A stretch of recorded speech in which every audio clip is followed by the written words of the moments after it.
पक्षी आकाशात उडतो मग माणूस का नाही, याच प्रश्नानं मानवाला आकाशात पाहायला भाग पाडलं आणि याच विचारातून जन्म झाला विमानाचा. आज माणूस फक्त आकाशातच नाही तर चंद्रावर जाऊनही आला आहे.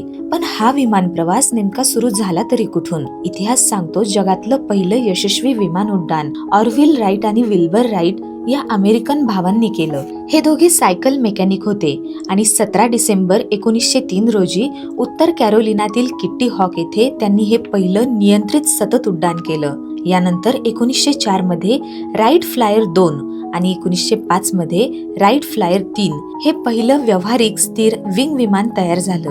म्हणूनच विमान म्हटलं की सर्वप्रथम आठवण येते राईट बंधूंची. पण काही इतिहासकारांचा दावा वेगळाच आहे. त्यांच्या मते मानवासह आकाशात झेप घेणारं पहिलं विमान एका भारतीयानं एका मराठी माणसानं बनवलं होतं आणि तो मराठी माणूस होता शिवकर बापूजी तळपदे. 1895 साली मुंबईच्या चौपाटीवर मरुत्सखा म्हणजेच हवेचा मित्र हे हवेपेक्षा जड असणारं तळपदे यांनी विमान उडवलं असा दावा केला जातो. मात्र उड्डाणाचे विश्वसनीय ऐतिहासिक पुरावे आज उपलब्ध नाहीत.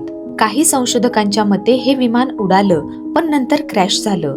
इंग्रज काळात ही माहिती दाबली गेली असंही काहींचं मत आहे. असं असलं तरी एक गोष्ट नक्की, विमान संशोधनाचा वारसा भारताला वेद पुराणांपासून लाभला आहे.